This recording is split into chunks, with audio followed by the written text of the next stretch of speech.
going. Hello, everyone. Today, I am in a very different place, as you can see, with Ashala. Ashala is in her place, but I'm in a different place. I'm actually in England, and Ashala is the most helpful, supportive person, honestly, because she actually created a link for our conversation. I forgot the charger to my computer, so we are having this conversation because of Ashala, and I'm so thankful for this, Ashala. Yes, thank you so much. And before I start my questions and everything else, I want to say this.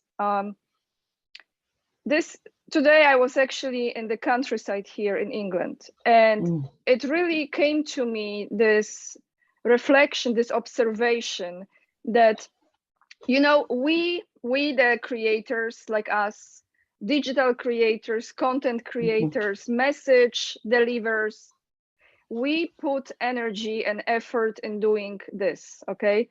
And Yes. I do the same on Instagram, and I've realized, looking at this, that I have a lot of views, but people don't even hit the like. And to me, well, they do, but to me, what I want to express is this. If you are watching anyone's content, I'm not just saying ours, you have to realize that the way you support those people, besides the monetary, if you want to, is by liking their videos, by subscribing to their channels. This is the exchange of energy, in my opinion. This is your form of thank you, and this is you giving back some part of your energy. So beautiful. Please keep this in mind, everyone, because, you know, we are doing this, our souls are telling us to do it. But if you are watching this, it doesn't take much to hit like on this video. It helps with algorithm. It helps us to go on and continue. Yes, totally. So that's what I would like to say for the start. Awesome. Thank you, Anya. Ashala, today. I want to say too, before we start, you look amazing. Obviously, being in the UK is really working for you. Thank you. You know what I have to say? There is something about Europe that just activates some frequency within me. I feel like I arrived, you know, it's the energy, it's different energy, but I'm in the hotel actually. So this like, I show you a little bit. It's, you know, this hotel is like, I give you the name in a second. It's like industrial meets countryside. Oh, it's so cute. I love it. Yes, you will love it. And this is not like paid or anything, advertising. I put this on Instagram, people can see. This is the hotel, so they can look it up. Number 38 in Cheltenham. Anyway, but it will be down below so they can check it out. But thank you, Ashala. So I was thinking, since I am in UK, and I am experiencing a lot of things here, watching people, listening to people, their state of mind, their opinions. I will start with my first question, which is this. I was in several places in London. I'm not in London right now. And I've been told, which I haven't really experienced that much in UK, that they don't accept cash at all, only credit cards. So those places were like Victoria and Albert Museum, certain very known places for tourists, right? So my question is this, because I also heard that there will be a new face on the British pound. They're going to replace the Queen and they're going to put William. That's what I've heard, because he's apparently next to, not Charles, I mean Charles, but it will be William. So my question is this. Is England, is UK going to be the first cashless country in the world? Okay.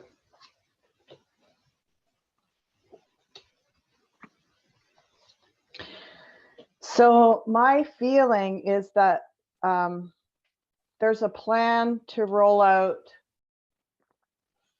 4 or 5 or maybe even 6, like somewhere in that range. Like I think there's a plan to do several countries simultaneously. And it's almost like there's going to be, maybe even over the next 6 or 7 months, there's going to be tests of how ready people are to be open to that. That's what it seems like. So, but I feel like in terms of the plan, it is to roll out in all of those locations at the same time. Do you see it as Europe? Is it possible to like narrow it like territory wise? I feel like there's 2 countries in Europe.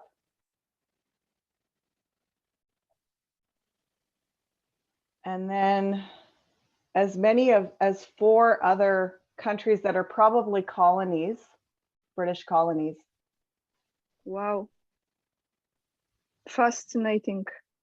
You know, I really got this sense, Ashala, when I had the meetup in Victoria and Albert Museum in the cafe with some of my followers, subscribers. And when I ordered lunch, only credit cards, and I got this very strong like download. I'm like, they're gonna try to do cashless here first. I really felt it, like in England. Yes. So, well, they're definitely testing that and pushing for that. So, like, for example, this, you know, the pound notes or whatever, or the like that you were talking about. Just want to have a look at that, because it seems as though, I do feel like they're going to keep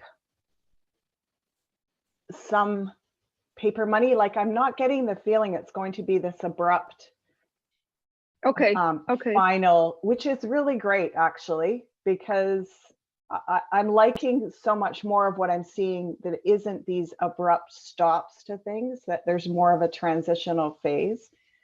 And it's even something, there's something almost collectible or nostalgic about the, you know, the paper currency. And I feel like they're going to keep that for that purpose. But maybe make it harder and harder to use it, for example. Right. But so that's where there's still going to be, I feel like, you know, several months, if not years, of flexibility where we have places that we can still trade and exchange cash. That's what I'm getting. So I don't think it's going to be this like, you know, finale thing, but it will get more and more challenging to find those places. Exactly. That's, it is. And, you know, when you think about people from like, you know, older generations, for them, the whole concept of cryptocurrency is so foreign, how to even approach it, right? And, you know, on that note, I want to ask, because I know you do on your channel, and you can check it out, everyone watching now. Ashala has conversations about, you know, new forms of payments, about gardening, about new form of how to sustain our existence in any form through these times. So check on her channel, because it's not just the readings that she does on Sundays for the following weeks, but it's also conversations with people who are, you know, have experience or information or knowledge in certain fields. So that is on her channel. Anya. Yes, that's on your channel. And, you know, I want to ask you this, because this is more me being intuitive. This is nothing to do with me knowing much about crypto. However, because like we talk about Tori, I know she's working on this blockchain technology, and from when I listen to her, and I believe this, there will be a completely brand new form of cryptocurrency that no one knows yet, because this is really, it's gonna come out. It's not there yet. So my question is this, I just want to ask about this, because a lot of people email me about it, and some people are very skeptical, some people are obsessed. This is the crypto world, so you know, you have all of this. Yes. How Yes. how your cards, if you lay it down, look into the XRP? Okay. Because I heard this is like the dark side coin. But you know, I just want to see what you're gonna find out there.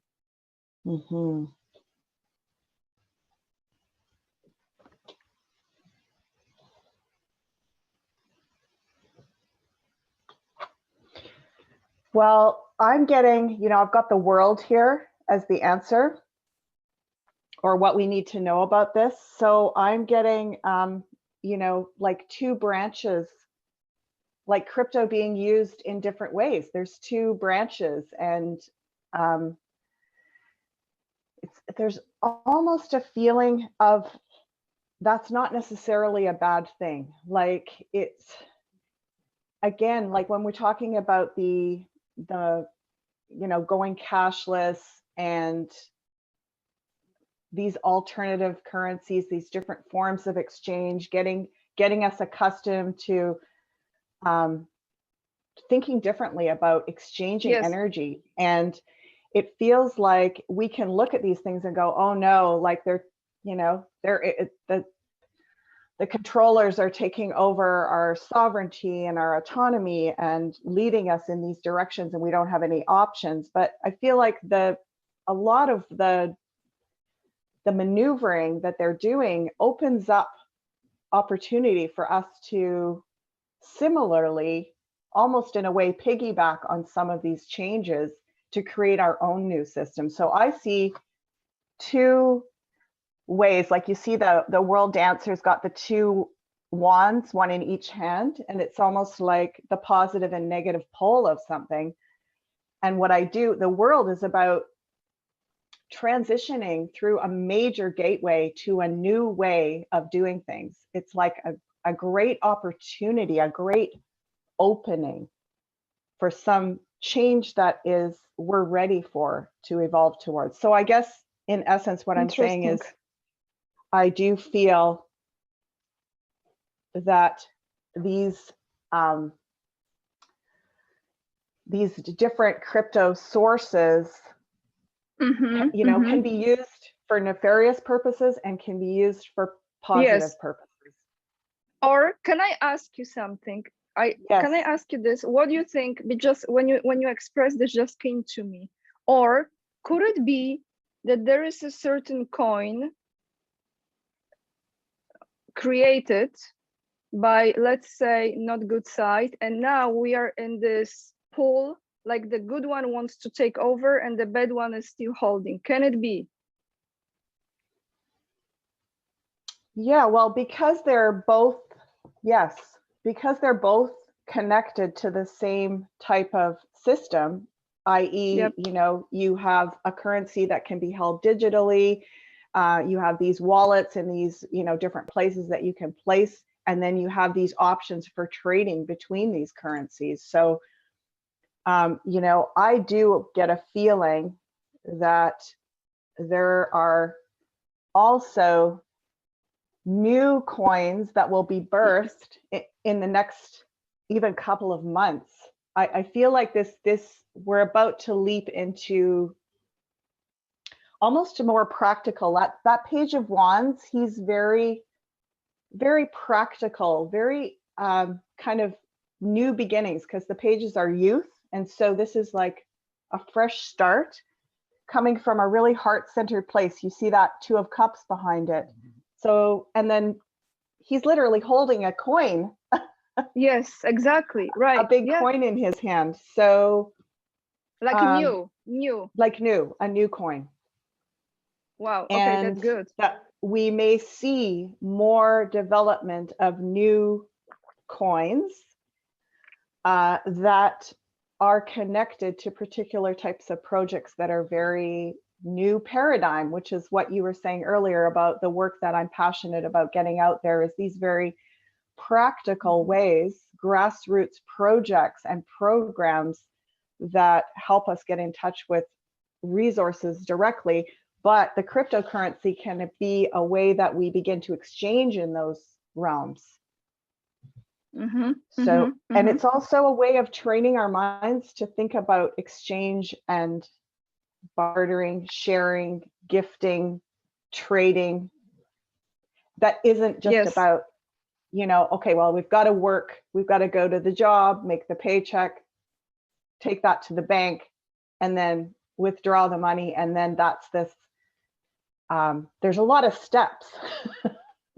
A lot, yes. In that way. Whereas crypto is something that can be, we're basically in control of how we buy well, it. To some extent too, right? To some extent, it depends. We really don't know how much control we have. It seems like we do now, but like, that's what I'm saying. I think I never look into crypto. I started to, and I'm getting like learning now. The tokens, it's kind of gambling, Kashala, honestly. When you look at this, up and down, some people can have some idea, like no one knows for sure how this will go. So like I always say, gold and silver. However, I know that many people became really wealthy through crypto. But the thing is, I also know that if they became wealthy like this, doesn't necessarily mean that they will continue, you know, the same road. So, you know, it's really balancing all those types of monetary. Like if we are looking at it as a form of currency that is all about investment and making a lot of money, or, you know, like making a huge profit, I think we're missing the greater opportunity, which is to see it as a new way of establishing exchange that can be a lot more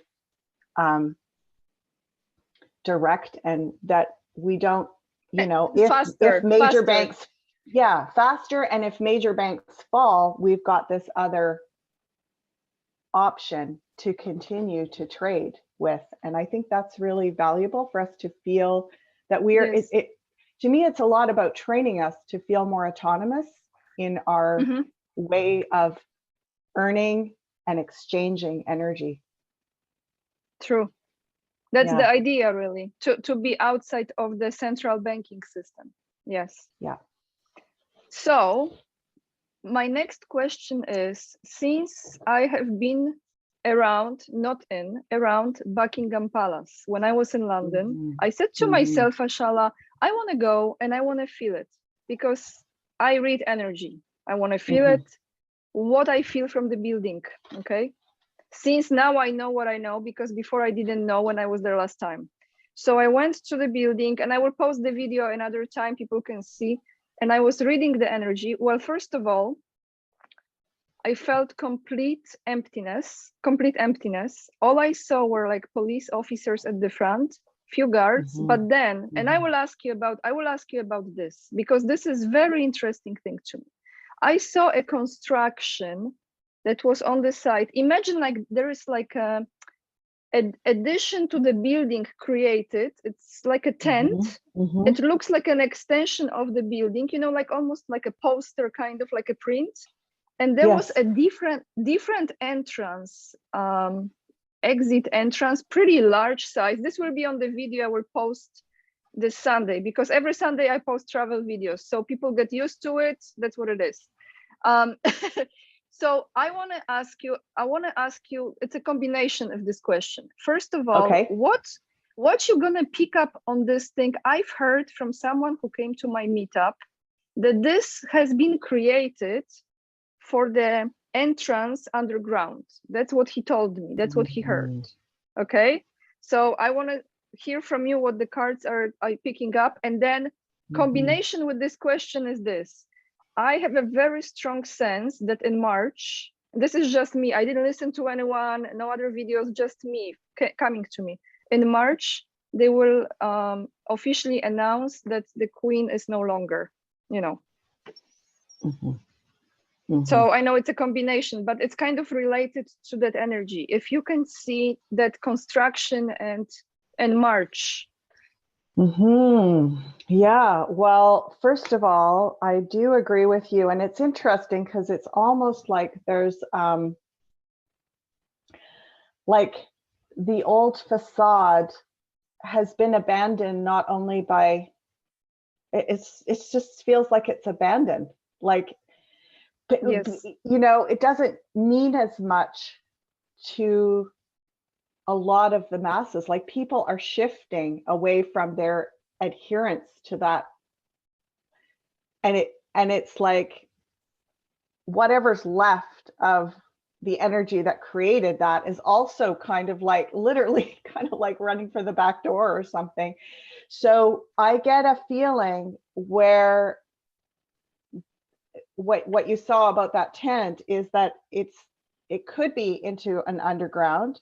It certainly could be. It could also be that they're like distracting away from the old facade. Ah, Yeah. So, ah, and even like, you know, there could be concern actually that these buildings are threatened and under attack. So they're looking for different places. But really what I'm getting is, I get a sense that they're moving to the countryside. I get a sense that there's decentralization of again. some of these, you know, any of the systems, any of the power brokers that are still in charge wherever they are. I get the feeling that they are dispersing. They don't want to be all congregated because they're feeling pretty vulnerable at this point. And even energetically, like, this is actually quite fascinating, because what it feels like, when you said that, that when you went there, you felt an emptiness, like a null. Yeah. And I feel that too with the Parliament buildings here where I live. And it's almost like there's,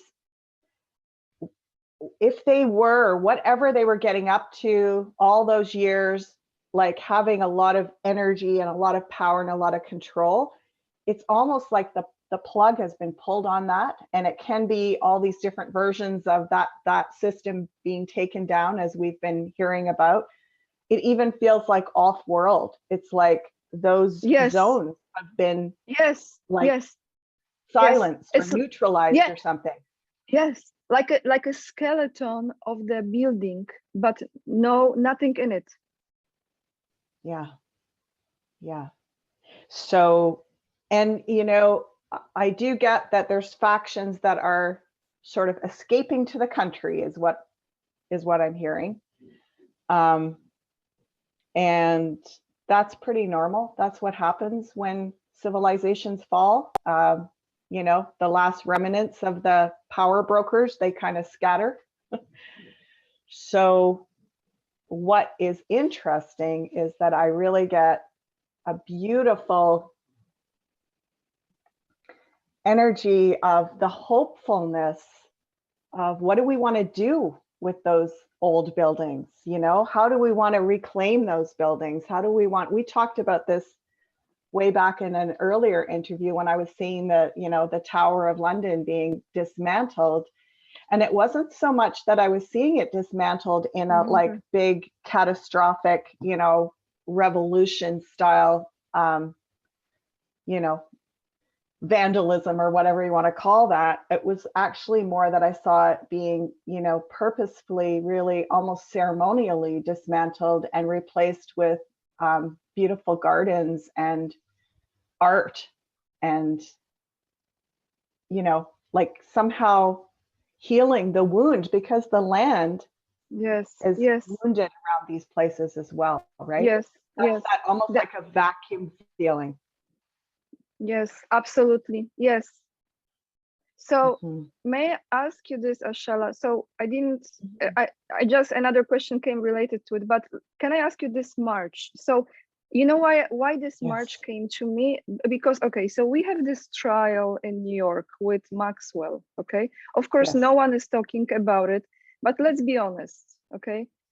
They just pull one string and everything falls. It's LSD. No one talks about it. And I think it will be actually Prince Andrew's participation in all of this officially. That's what they're gonna say. That's why I feel March is this time frame when she will be officially announced, like either she's no longer in the possession of the crown, she steps down, or she's already re-emerged to non-physical, how Abraham says, or Yeah. so re-emerged to non-physical in March, whatever is the story.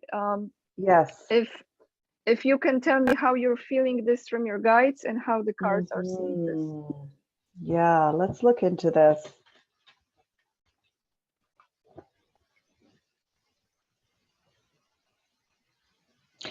I mean, one of the first things that I'm being shown is, the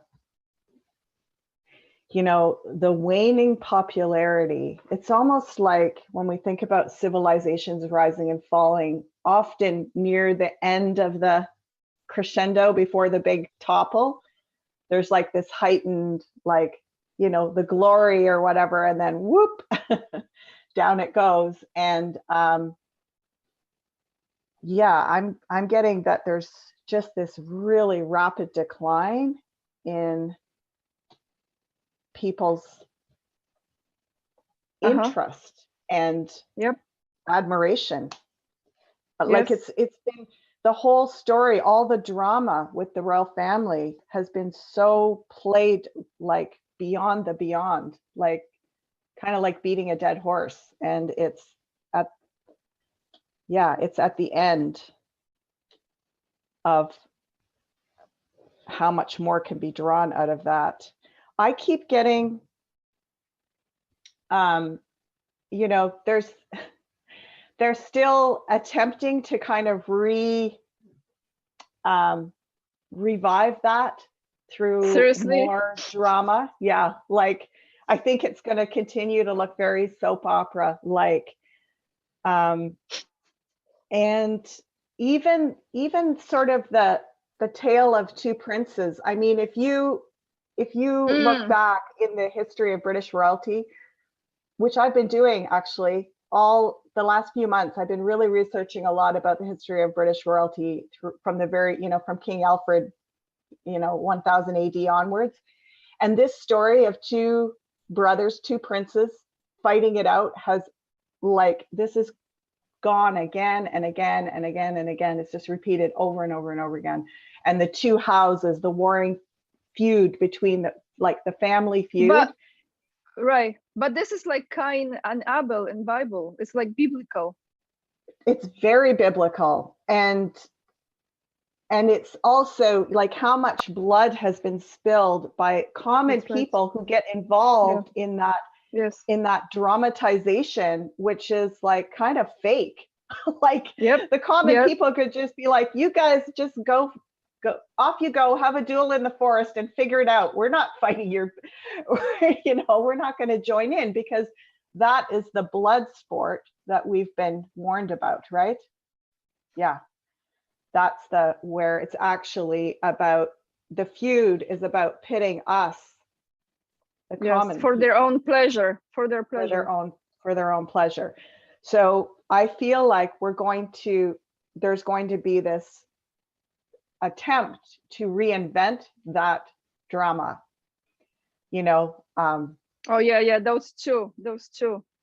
Yeah, and about the next generation, and I just feel like that's what it's going to carry over to.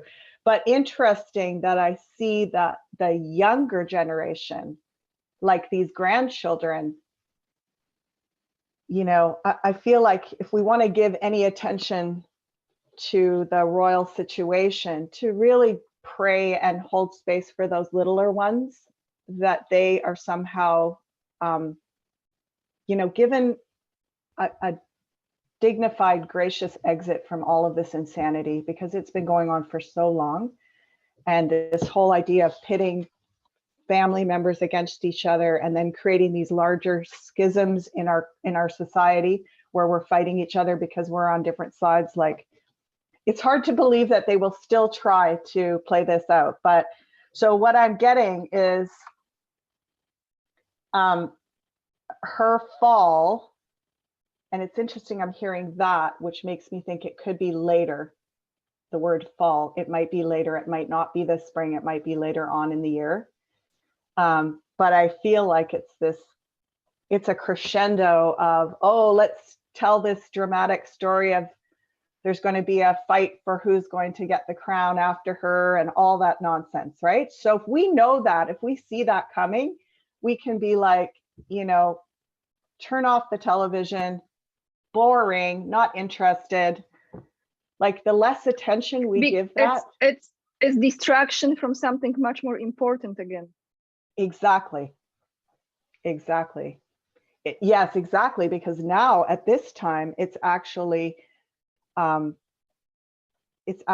about keeping us, like you say, focused on those kinds of things, as opposed to looking at the bigger issues that are unfolding underneath all about that. the trial, about the more and more evidence coming out. Yes. It's, of course, and you know, people can actually access this. I don't have the links and all of it, so I'm not gonna touch, but people can listen to the trial live. They can. I know there are ways to tap into it. You can hear the witnesses. So again, like you're saying, all of this drama created is distraction from something much more important happening. So this is like the boys are fighting, it's heavy on her heart, and then it's like, oh, there we go. Yes. And or like there's some way that they're, you know, the Queen of Wands is the answer to the question. Well, she is very flamboyant. And, you know, it's like the actor in a way. So it seems like, you know, are there even, like, you know, people have been saying, are there even real people doing this, or is this more of an act, a game? Yeah. I honestly don't think, well, I kind of feel like this is not her anymore, but it's another, you know, they have the abilities to recreate however they do this, okay, in their own ways. Yep. But I'm just saying officially for the world, let's give the info and like time out. Yes, exactly. Exactly. Doesn't matter what replica, right? Doesn't matter what replica. You know, I feel like the questions that would be really relevant to ask is it time for us to take back to remove the need for that kind of a representation, period? And I get a yes. It is.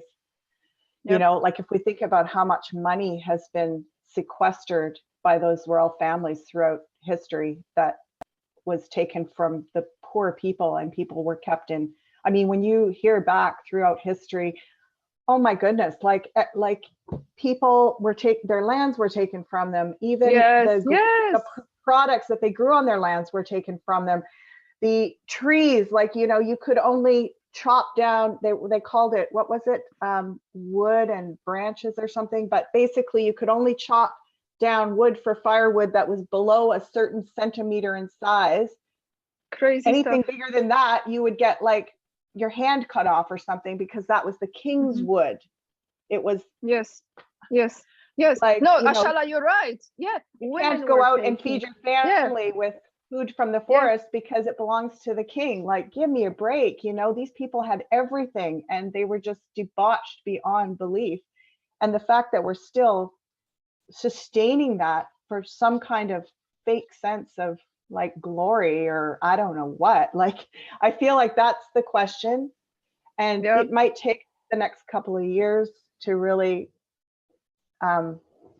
transition and say we're ready to dismantle all that, you know. And throughout history, if you look at all the major European revolutions, that was done violently. And I think we need to stop looking at it like that. We need to look at how to dismantle things. It might happen slower. We might not be able to just run in, you know, seize the palace and like take over instantly. But I think if we transition a bit more slowly, but imagine that this is what we're ready for. This is what we're ready for, and this is what we're demanding, is the power transfer away from these oligarchs to be dispersed among common people and new forms of leadership. Like these are all big ideological questions that we're going to be looking at, I feel, a lot over the next couple of years. And yeah, patience, research, just exactly what is not working with the narrative of the scary illness, right? The way they've tried to put that narrative out there and say, you know, we need to quickly fix this, and we don't have time to explore science, and we don't have time to debate. We've got to jump in, and we've got like this 5-alarm fire going on. Everybody, yeah, exactly.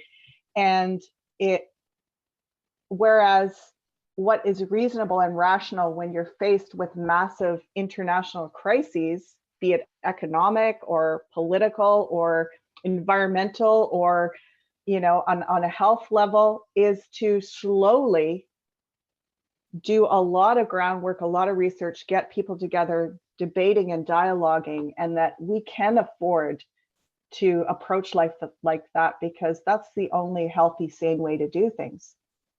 Running to take over something just so that we don't have anything really to replace it entirely with is pretty rash, in my opinion. And I think we're learning that this longer, slower approach, but real commitment to, this is our goal, to take down something like those systems of you know, aristocracy and royalty that control massive amounts of wealth, for example, and power.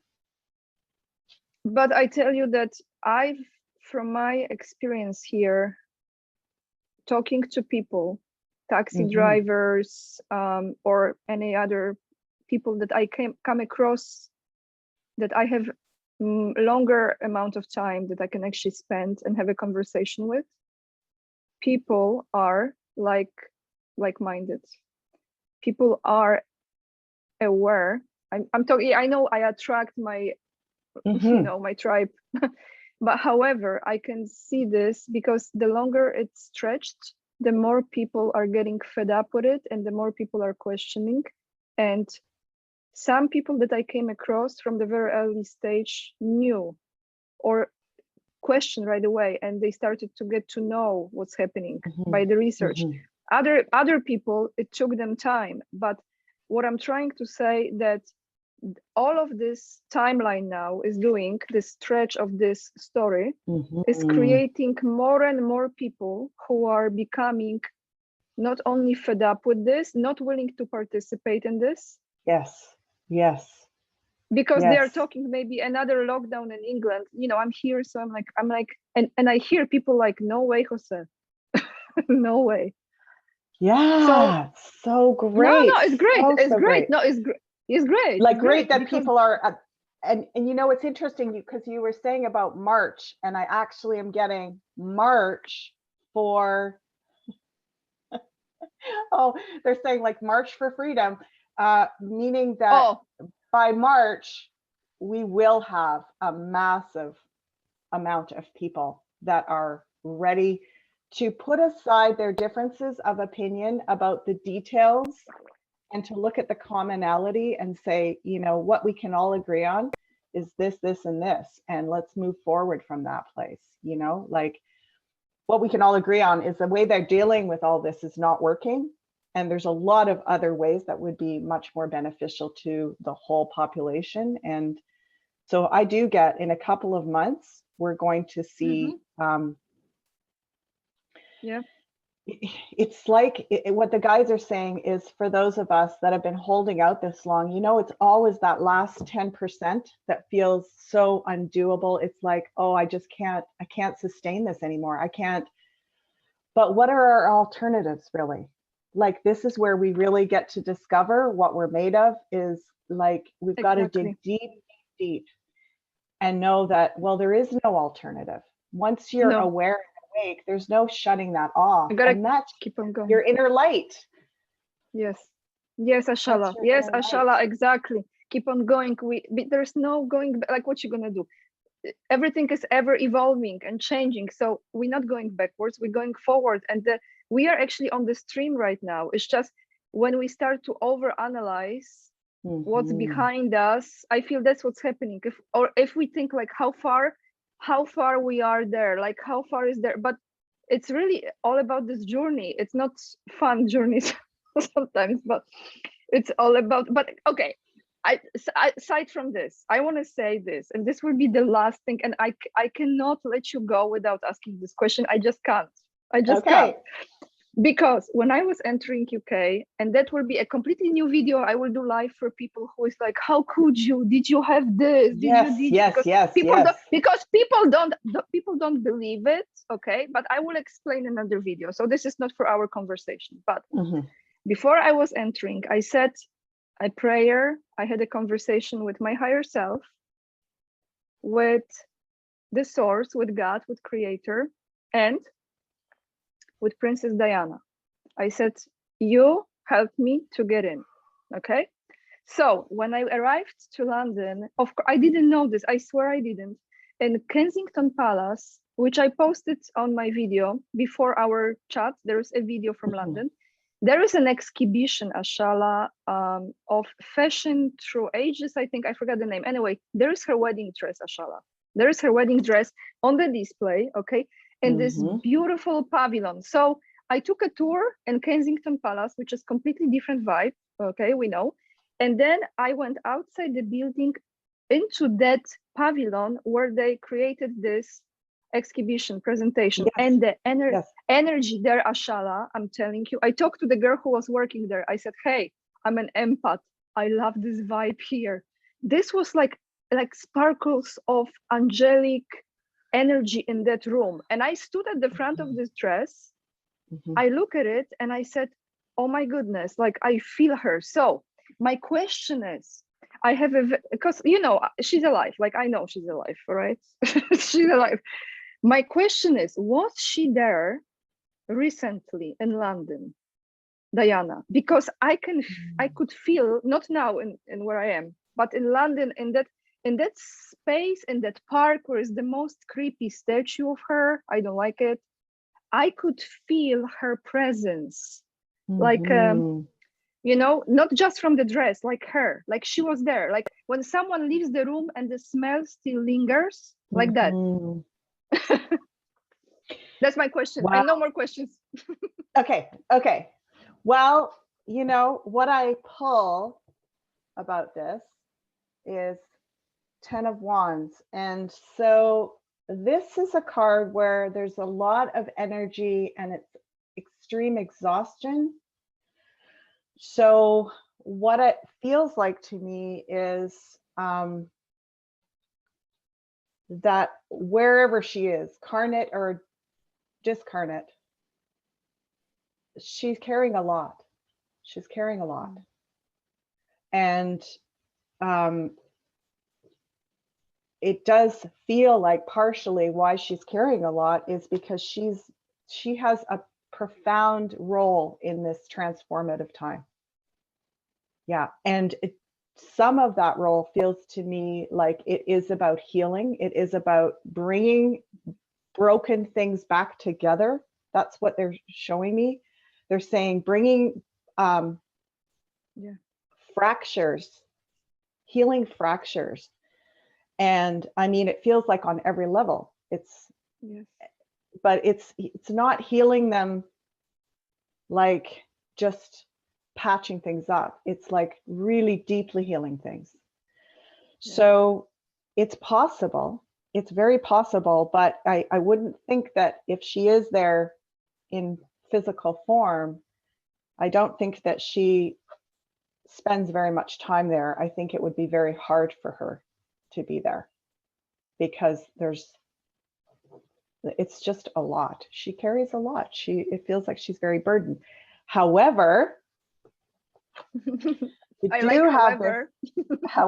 we do have this really inspired and hopeful card here, you know, like somehow a reemergence, possibly within the next 2 or 3 years, some kind of reemergence.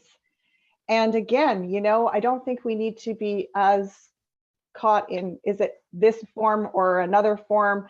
I'm also getting a female descendant of hers is her daughter. Yes, yeah, her daughter. Yep. yeah, is somehow emerging. So isn't But you that know, Janine, fascinating? when Janine did this too a while ago, it's amazing. Like it's because it's there. That energy is already there, so it's coming Yeah. back. It's coming. And it's interesting that you were in the realm of fashion, because that is a place where I feel this female descendant is really will really be applying herself, or is applying herself. Wow, Ashala. So Now, interesting that you were getting the feeling around the clothing, because it feels like clothing is actually going to be part of our revolution. Whoa! Okay, now you made me. Now I'm gonna do like major investigation onto this. That is It's coming through. It's fascinating. just coming through your guides. And like, Wow. what about looking at fashion, clothing, costuming as an act of revolution, of transformation, of healing? What? Like you were Well, feeling also, that from that dress. I felt her energy, like Yep. you know, like sometimes, let's say you have husband, wife, you have a couple, and one of the wife or husband passes away, and another person takes my scarf, takes a piece Yes. of clothing, and you still feel them. Yes, absolutely. That's how I felt the dress. I look at it, that's how I felt the dress. Well, you know, and it's very interesting. Like, this is, people often will keep an item of clothing of a loved one because their energy is in that. And we realize just there's so much significance in our clothing. It's an expression of ourselves, and it also it sits right next to our physical form. So it is like literally imbued with our essence. And I just feel like there's a revolutionary act in place of changing the fashion world, so it's not something about, you know, making these big corporations a lot of money. It's actually about gifting people with the ability to transform their experience through how they dress themselves. And this gets back to, like, we look at all the indigenous cultures of the world, what they always talk about is in ceremony, they have their regalia. It's always called the regalia, which is almost like the word regal, sort of like royal. And it's like, but every person could have their regalia, and it is literally a part of their power, their medicine, their Superpower. magic. Yes. Like Yes. Superpower, like the superpower, yes. the superhero's, you know, costume or whatever. So I feel like this is something you're tapping into that's going to become more relevant. Thank you. I love it. It's like we have birthstones, kind of, right? Like certain crystals that we like, our frequency and the crystal, and the same with outfits. I absolutely, you know, this is the thing. Look, even fashion, just before we end this, look, they create the line, they create the collection, and I work in this many years, so I know like how the business works. Okay, some brands have like 6-7 runways because there's pre-fall, there's cruise collection, like Chanel. What I'm trying to say, they create a certain type of look, and they put thousands and thousands of people in the same outfit. So what makes a difference from those people on Tiananmen Square in China in all those uniforms? It's just more luxurious, right? So you look like this, you look like this, you look like this, and then individuality, and then people who are very insecure, they want from head to toe. No offense, I love Chanel still, but I love Chanel because of the woman who created it, not because of the. And so much, you know, the really great designers, so much of it is about liberation and freedom and self-expression and expansion, but then it gets kind of like co-opted and turned into this merchandising commercial tool, right? Which, yeah, I mean, I just feel like that's going to be a very interesting avenue of transformation in the years to come. And it's one of the things that really bothers me. I see a success on the part of any power you know, system that's trying to oppress us is to dress us all like when I walk around here in the lower mainland of British Columbia, like women, men, everyone is wearing like, you know, exercise pants. Everybody's wearing black. They've all got black umbrellas. They're just like, you know, the same kind of little jackets. It's like, oh my goodness. Yeah. It's really depressing. It's Yeah. depressing. I walk around, I'm like, no wonder we feel depressed. Look at the way we look. Like, goodness, we couldn't be more boring if we tried, you know? Like, I agree with you. Yeah, I agree. And you know what I like about, I know this is like, I'm generalizing now, but what I like about Paris or London, for example, there is so eclectic, the self-expression of people. Yes, you see the repetition, like you're saying, exactly. Everyone in Lululemon, by the way, from Canada.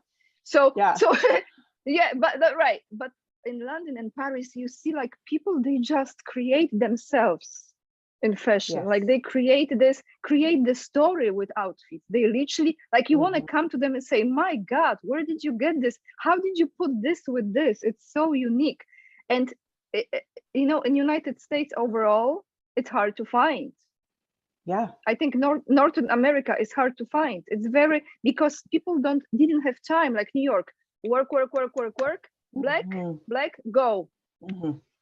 Yeah, it's this like it's like our slave uniforms or something, you know. It's like really depressing. Slave uniforms.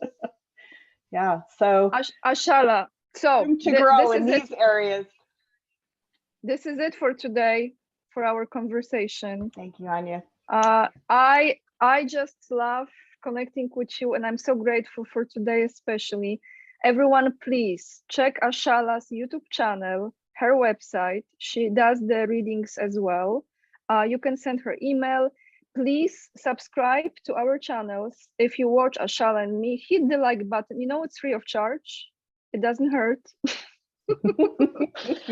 and it supports us. This is the easiest way to support us. So thank you for watching, everyone. Thank you, Anya. Blessings. Bye for now.